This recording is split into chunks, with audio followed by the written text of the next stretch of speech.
Hello, awesome people. My name is Mary. I'm the teen librarian at the Scotlandville Branch Library, and this month we are going to be making tassel earrings. Just a quick heads up, supplies are limited, first come, first serve, and I'd like to make a shout out to sweetredpoppy.com for this idea. So, for this activity, you will need 2 skeins of embroidery floss. Obviously, if you come and pick this up here at the library, you will get 2 matching skeins, but for this, I just grabbed the first 2 that I grabbed out of the box, so, they don't match.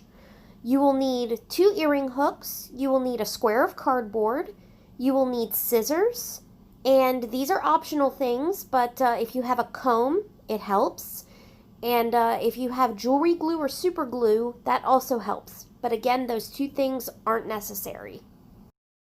So to get started, take your first skein of embroidery floss and cut about a 6-inch piece off of the end. How do you know it's about 6 inches?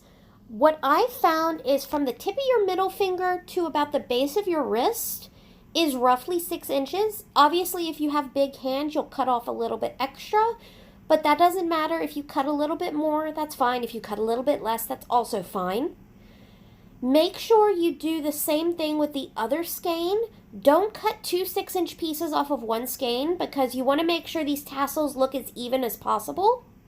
So once you've cut that off, go ahead and take the sleeve, the little paper sleeve, off of your first skein of floss. We're just going to work with one skein right now, and then we'll move on to the next one. Next, take that skein of embroidery floss and start winding it around the square of cardboard. Make sure you're not wrapping it too tightly. You don't want the cardboard to kind of bow as you're wrapping.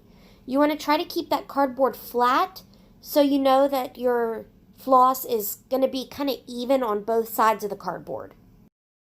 One warning I will give, and I noticed this as I was working on this video, is be very careful when you're wrapping. You'll want to make sure you're unwinding that floss as you go.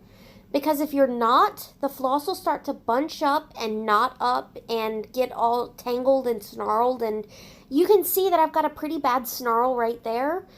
I was able to kind of tease it out, but if you get knots tied up in your floss, it's going to be a pain in the tail to get that undone. And just, if you need to, unwind the floss all the way before you start winding it around the cardboard.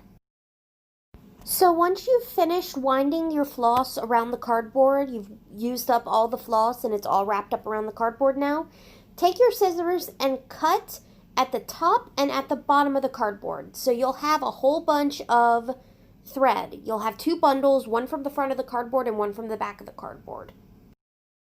So to start making the tassel, take both bundles of thread and put them together and lay them flat on the table. Then just pick one of the pieces of thread. It doesn't really matter which one. Just take one, pick up the bundle, lay it crossways on the table, and then lay the bundle of thread on top. So you'll have the one piece of thread laying crossways and then the bundle of thread on top. Then use that one piece of thread and tie that whole big bundle of threads together.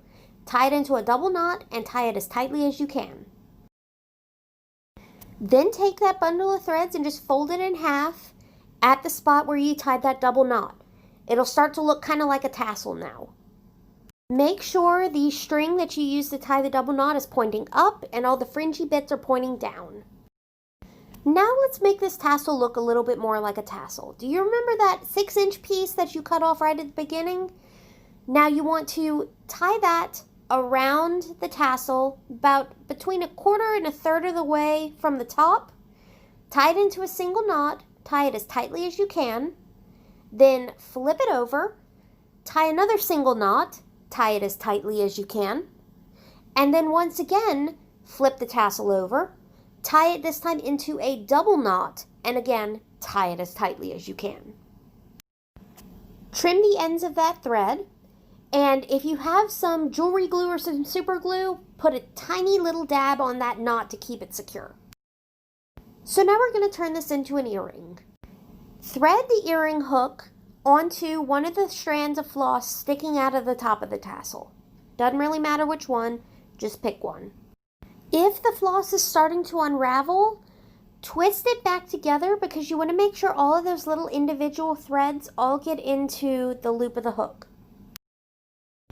Tie those 2 threads into a double knot, and again, pull that knot as tightly as you can.